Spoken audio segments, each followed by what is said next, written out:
Well, dudes, this is it. This is what you came here for. This is the Challenger Dark Horse.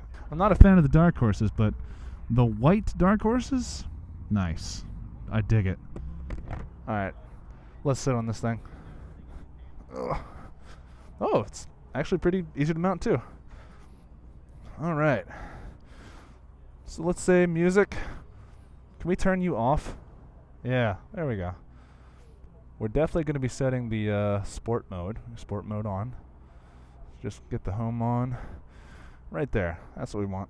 This is, there's less space to move around in this seat. The Springfield Dark Horse that I rode in my last video, check it out right up here, is a little bit more room on that seat. This tank kind of just starts right at your nuts. You're packed in here. You're definitely packed in. Turn that on there. Excellent. We have analog dashes. We have analog up here, our speedometer and our RPMs. That's kind of nice with the ride command. I'm a big fan of that move, and that works because you have an actual frame-mounted fairing. You can see right there, the tubes are right through, just exposed, plain as day. Big speakers, which I will not be testing because I don't care about them, and I'm sure plenty of other people can showcase those. I just care how this thing rides. You guys, I'm ready for this. Let's hear it. Oh. Hello, Big Scout engine. It's nice to meet you today. So we have digital as well. What's up? Uh-oh, what happened? You don't need that, do you? I don't. If you need it, go ahead. Well, you guys just saw that. Quick disconnect, seat backrest. Easy as pie. Alright, so we got traction control. We got ABS. Alright. Look, oh man, that's easy to turn. Wow. Whoa, she revs fast. Oh, there's a pretty bike. Okay. Oh, interesting access.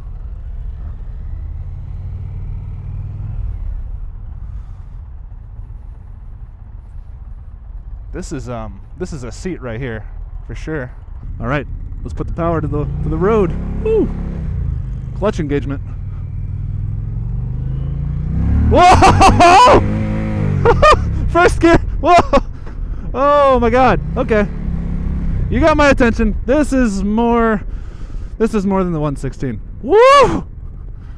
Holy balls! First new mistake was trying to find where, yeah, there, right there. The clutch engages. First gear. Let's just cruise. Let's just give you some time. All right. Comfort note. I said there's not a lot of room to move around in the seat, and it's fine. It comes up further on my butt in the back, and it's very comfy, actually. Oh, I gotta find that clutch. Where's that clutch? Oh, and we are in third gear. Okay, she revs higher. She revs higher. I don't know if there is this is sport mode, obviously. I don't know if this is if the computer limits the revs lower in first gear or not, but that was, I found it. Whew, I found it. This thing has, okay, so maybe it's because I'm in sport mode, but it wants to go. It really wants to go. This is a lot of bike to be moving that fast. You guys can probably hear some wind coming off of these wind deflectors on the side here. That's to keep the wind off you. And honestly, here's the thing. I don't feel any wind right now. Nothing on my chest. This is entirely relaxing. I don't really feel anything on my helmet either. This is nice. Of course, we're only going 35 miles an hour or so. We'll figure that out on the highway. This is very relaxed when you're just maybe 10% throttle tops. This power hammers on though. We're in third gear just putting around, and we're at 2.5 on the RPMs. Okay, yeah, this is a sleeper. This is definition sleeper right here. I like this seat, and there's a lot of tank in between my legs, so that means it's probably got a good fuel capacity. Even though there's less room on this seat, I'm digging it more than I dug the Springfield Dark Horse. Brakes are nice. They engage smoothly, as they should for a brand new bike. Man, that roll-on power was not what I was expecting. So this thing has more horsepower and torque than the Scout does. And obviously it's going to feel different because it's in a much bigger frame, but my God, you guys. My God. Whew. I love this.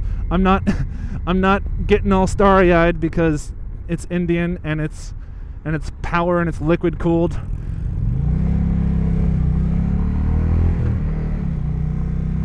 It's louder. It's definitely louder. Oh, technology is a beautiful thing.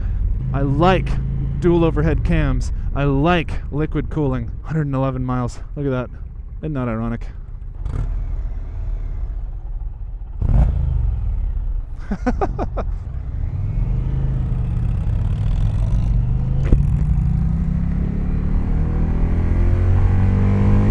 Oh, it revs to 6. This engine revs to 6, which is, you know, really not that impressive, but compared to the Springfield, it is. The Springfield felt gassed out in that range. This feels like it's just screaming at you to go. Okay, so like I said, I was in sport mode. Let me put it back to standard. There we go. We're in standard mode now. Okay. Oh yeah, it's much smoother. Okay, rider modes, highly good move on this bike. Liking that. My windshield is down to get me the air. I can roll it back up if I wanted to, but I don't. Let's get back in second gear here. The clutch is out late again. Here we go. Rolling over. It rolls. Honestly though, it's kind of taller and it feels like woo!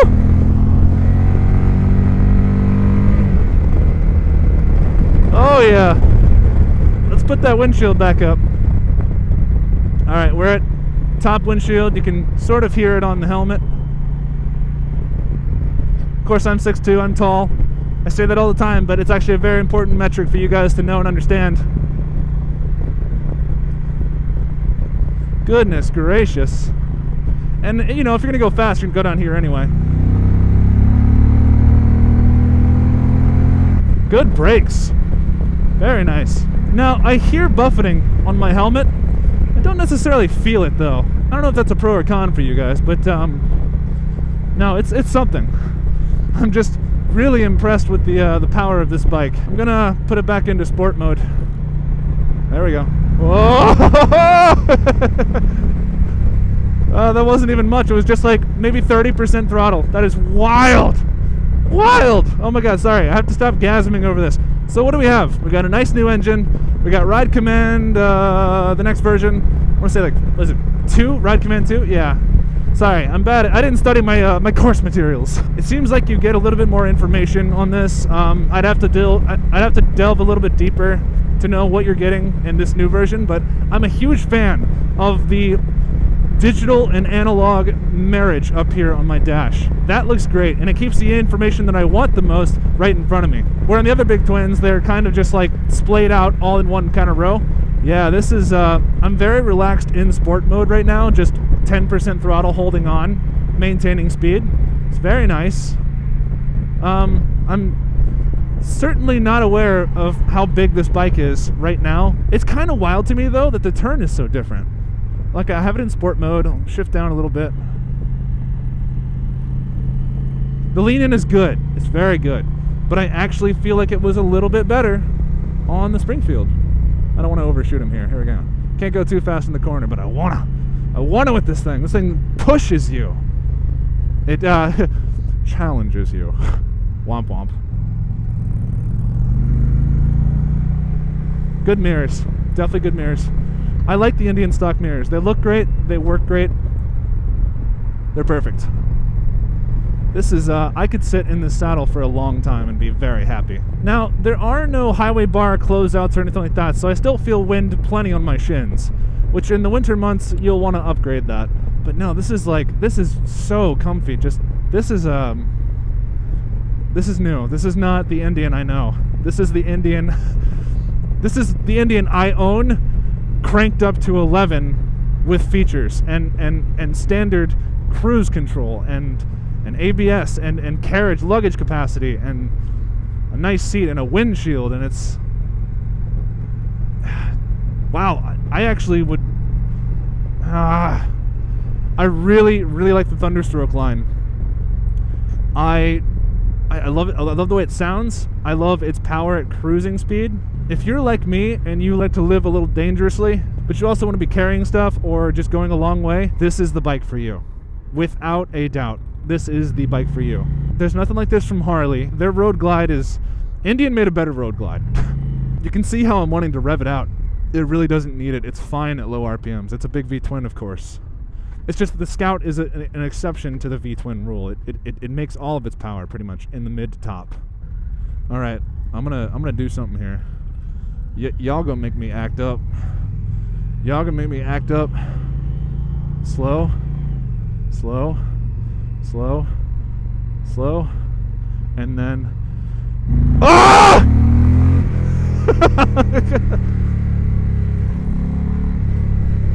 That noise is coming from under the tank, not the exhaust. The exhaust on this was engineered to sound very nice. It's not quiet and subdued. It's very active. Oh my goodness. Well, whew.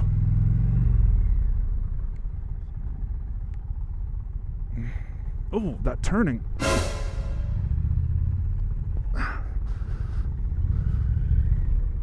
There we go. Almost dropped it. Had to lift it up. You can do it. Oh man. That's great. Glad it didn't touch the ground either. Yeah, I did not know it had that turning capacity to... It surprised me. I let the foot peg hit the ground just a little bit before I yanked it back up because I did not know it had more turning capability. I thought I was going to have to slow down and stop, and then it just kept turning, and I was like, dude, this thing's great. Well, dude, I was still talking to the guys around the Challenger to actually give my final words, but just wanted to say this. That is an insane bike. If you are looking for performance with long touring capability, I'm not sure you can get better than that Challenger. Unless we're talking Triumph Rocket 3 sort of territory here. That bike is nuts. Whether it's for you or not, that's up for you to determine. You got to figure out where you're going to be in that segment. You like relaxed cruising? It'll do that. Use the rider mode. It's normal riding modes versus sport. It's night and day. The throttle response will give you all that power you need pretty much right at the top. Sport mode gives it to you all right at up front on like more than like 11% throttle. It was nuts. That's crazy. I have a lot of thoughts about the Challenger. I'm not exactly sure. A lot to take in. But anyways, guys, if you liked that video, you know what to do. Hit the like button. If you liked it, if you fucking hated it, dislike it. Who cares? Downvote me. I don't give a shit. I'm just kidding. I hope I gave you guys the information needed in a good consumable package. So if you did enjoy my sort of take on the bike, I've got other bikes I've reviewed. You can click right up here on this playlist. I mean, really, click any of these videos right here. I'll meet you in the next video.